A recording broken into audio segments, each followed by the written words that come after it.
rek nee naa leen ñu ngi dalal kuy wuyoo ci turu Abdourahmane Ndiaye di porte-parole de la jeunesse de la vallée Abdourahmane Ndiaye boo ñu mënee wax rek kan mooy Abdourahmane Ndiaye en général après ñu xuus ci suñu sujet. Bonjour Évidence, comme nous me l'avons dit déjà, je l'avais dit. Bon, Abdourahmane Ndiaye ndaw la bu ñu yónni nga xamante ne gis na ni ay ñoñam am nañu ay jafe-jafe waa dëkkam am nañu ay jafe-jafe mu jóg moom ak i ñoñam ak i moromam takk seen diggi naan lii ñun ñoo koy xeexal suñu bopp.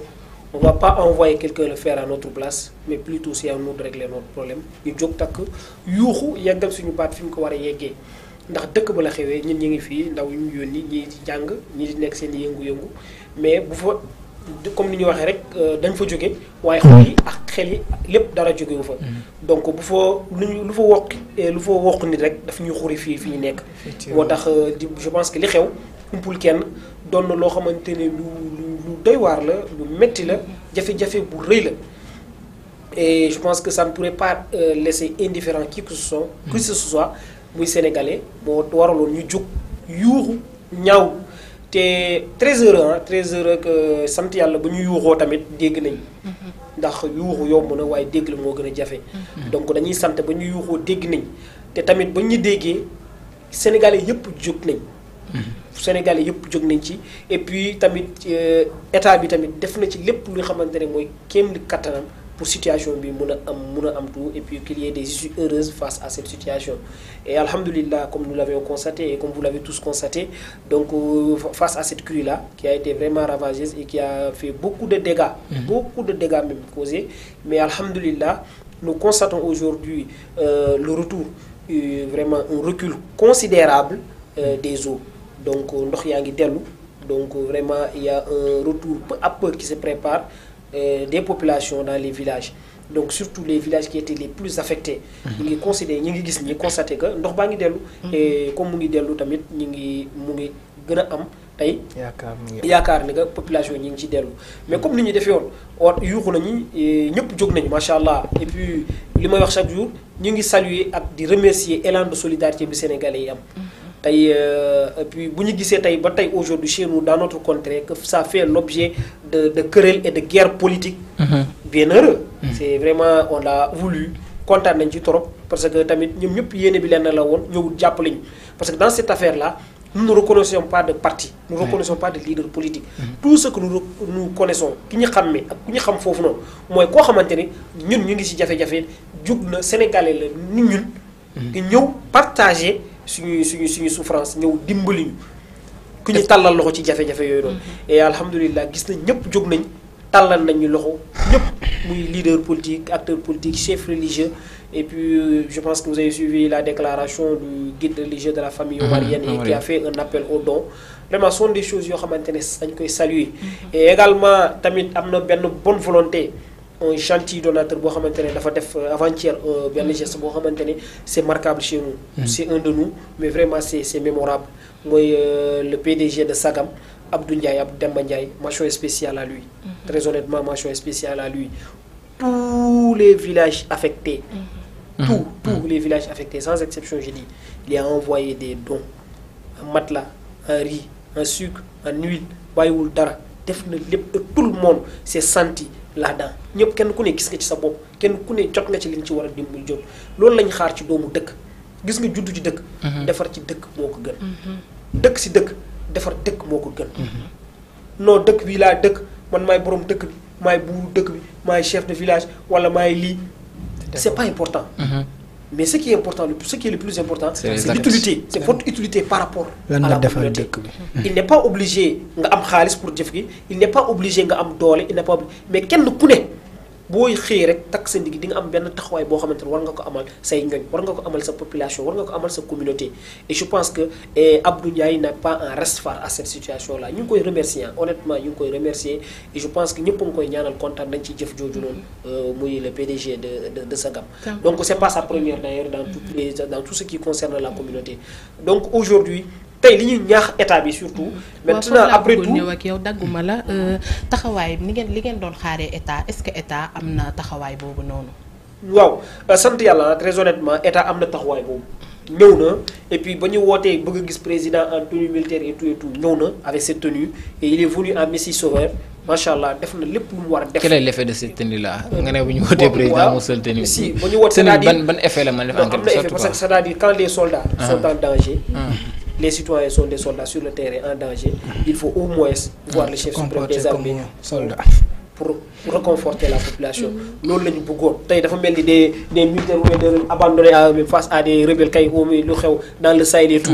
gars yi ni ñuy jaaxle buñ jékki-jékki gis les chefs de la junte wala yeneen au moins ça leur soulage ça leur encourage. bon donc loolu c'était un grand soulagement. et li ci gën a neex tamit.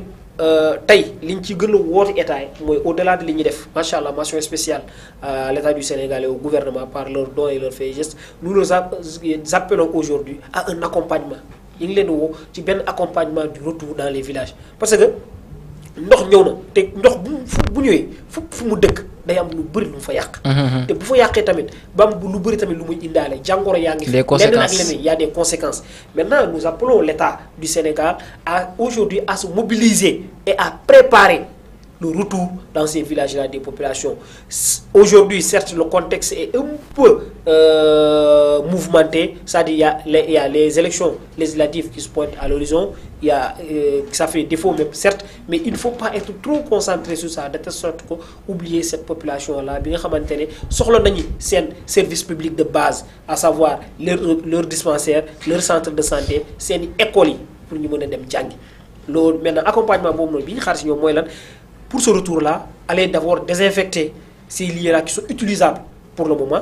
D'abord, nous regardons ce qui est utilisable, qu'on procède à la désinfectation. Quand on désinfecte ces lieux-là, maintenant, on accompagne ces services-là, on accompagne ces populations-là au retour. Donc, je pense que c'est les choses les plus importantes. Et ensuite, surtout se concentrer comme face à cette situation, comme nous l'avons dit, donc beaucoup de détails parce qu'on est déjà concentré sur notre sort, on sait ce qui nous attend, on sait ce qu'on vit.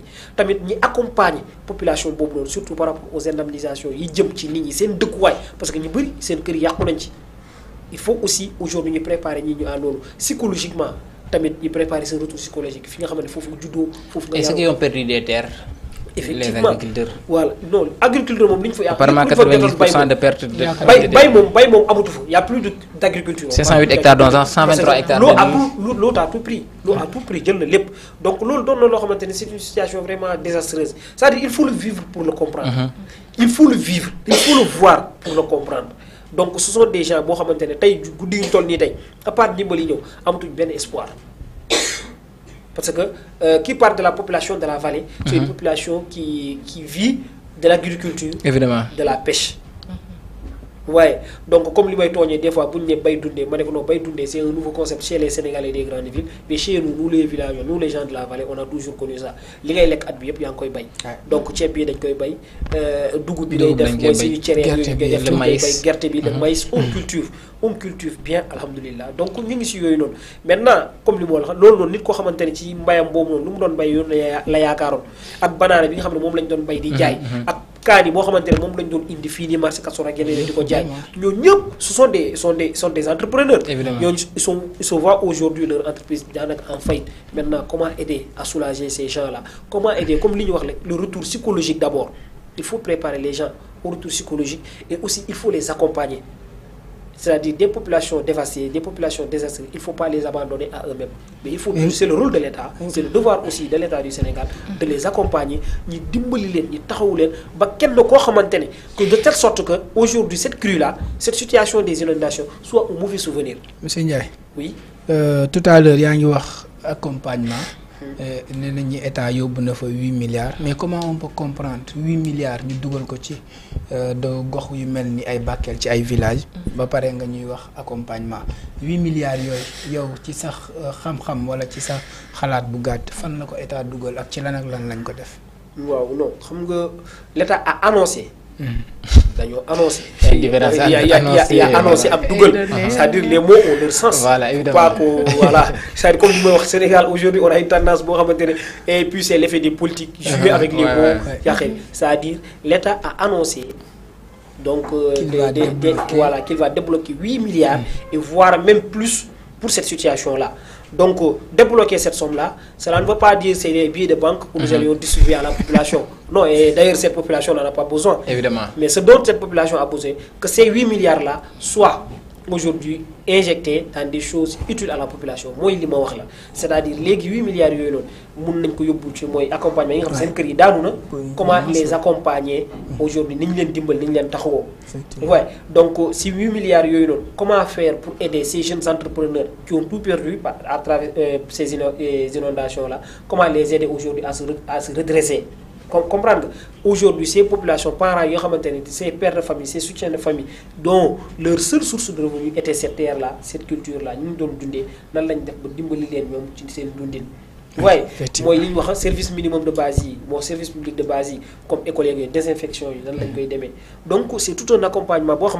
Nous, comme les mots aujourd'hui, nous voulions sentir ces 8 milliards-là. Nous ne voulions pas que ces 8 milliards soient des 8 milliards de paroles. Nous ne voulions pas que ces 8 milliards-là soient des 8 milliards de billets de banque distribués ça et là à des partisans ou à des considérations.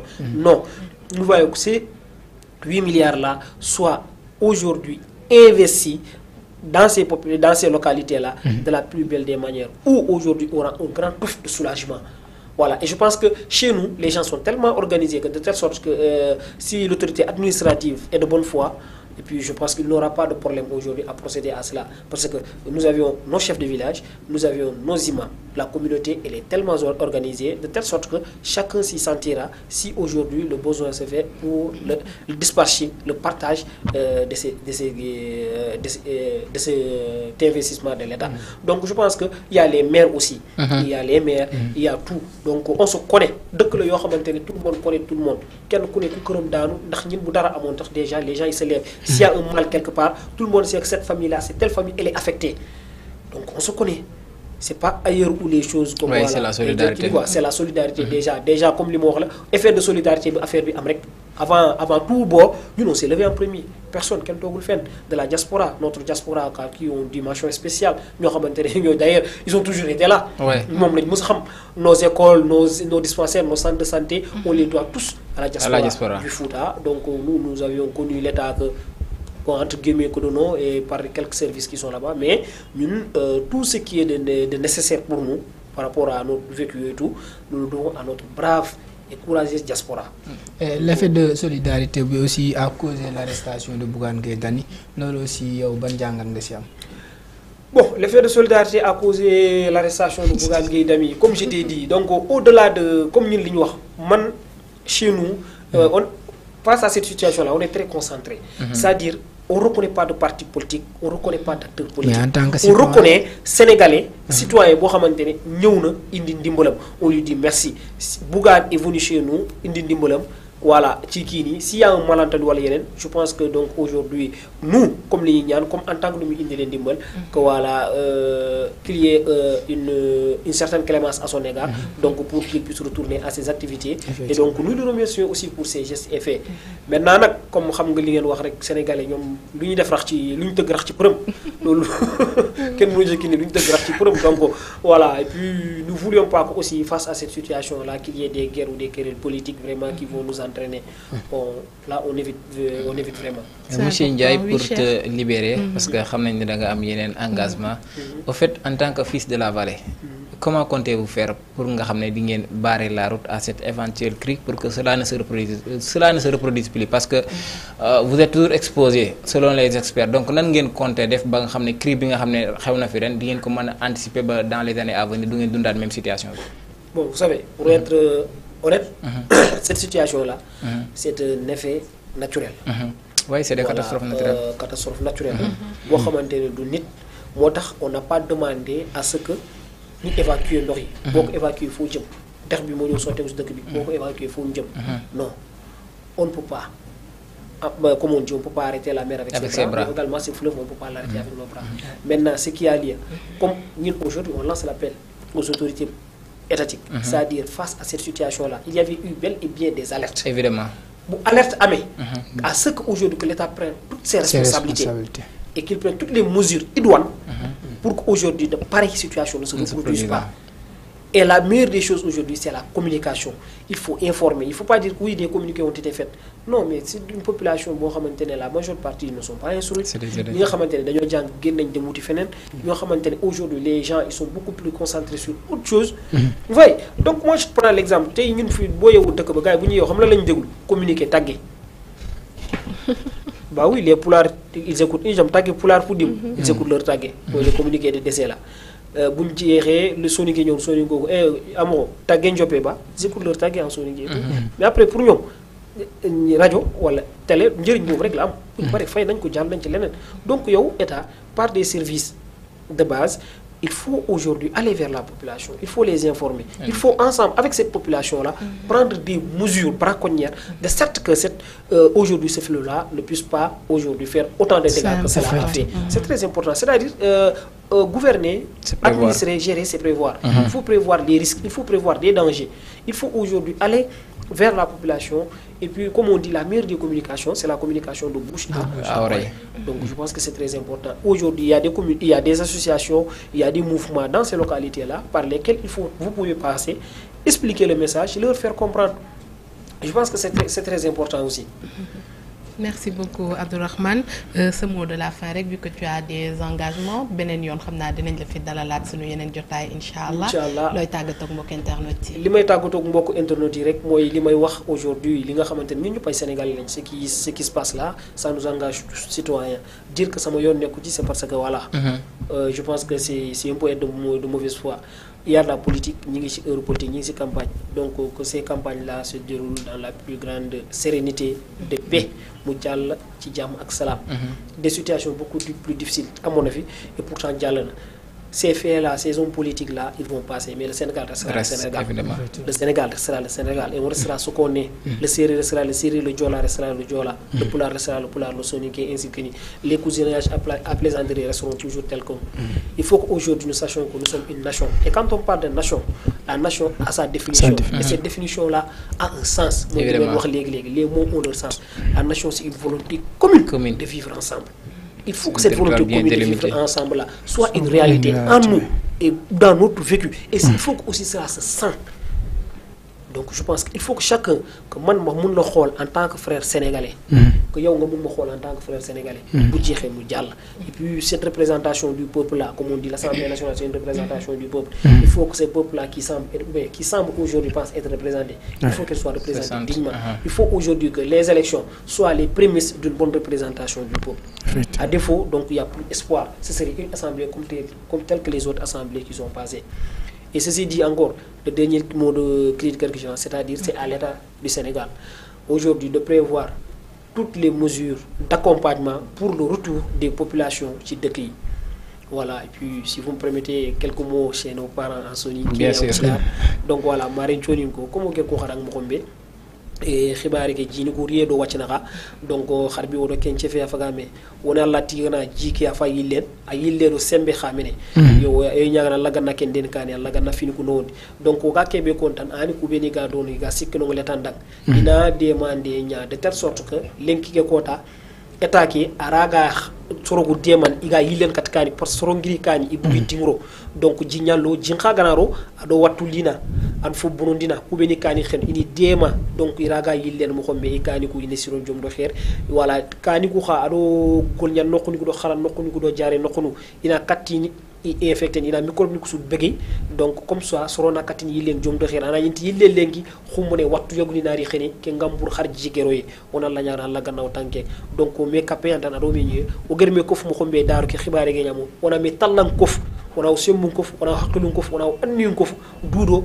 waraga ke xibaare danginde jomdo xeer kamma ananya fo danginte ananya simme laate ke tan akanta o tampenden bandirabe hal pulerebe comme no jironi dam do ndiyam ko hunde musde ko hunde hamni en jetti Allah non haadi ndiyam dam nen yitu to ciagal nen ruto non no fewi en rutudo e dole donc eden ji won hande won gure de gandani pari pour lutare e gure munen e kolaaji di e dum e dispensaire ji di ko min nyaagoto laamu tan ko yo wallu yimbe e wonde wonanbe to laamu be e bange men fuuro diwan fuuro men to holno ɓe balliriɓe ha yimɓe mbawa ruttade e galleji mumen mbawa ruttade e guure mumen on no duttorto noon ɓe ganda galleji mumen ɗi jani boni e ndiyam ɗam yo balliri holno ballira ha galleji peewa par ce que kamɓe wiyama jowdi naati toon kalis naatɗo o hoto won kalis mo ganda yimɓe guitta en mbaɗe posuji mumen mais yo guittu balla tampuɓe en wonde boniraɓe e ɗam ndiyam ɗam école aji ɗi en wonde dispensaire uji yimɓe no gartirta hen ni haade yimɓe artude e guure ɗe kadi kalden e laamu e service d'hygiène en mbawa nadde guure he ɓe mbaɗa désinfecté ɓe mbaɗa microbe aji ɗi par ce que ndiyam so ari addata ko ene heewi ene adde rafiji ene adde hunde foof donc ɓeɗon gara guitta rafiji ɗi ha laaɓa ha mbiya ceer pour enen foof mbawen duttade galleji men mbawen duttade e dow e nder guure men e dow jaam e cellal ganduɗa sen garti hen wona en garti tan ñawuje walla gueɗe bonde en gara kadi en ganda ha joni taw gonɗen koye on fitna yo Allah suuranen ɗum yo Allah newnu yo Allah won merci assalamu aleykum jaaraama Seydi Ndiaye chers internautes ñu libéré rapidement sunu invité dellu si waat si sunu plateau Bët Set rapidement merci 45 minutes.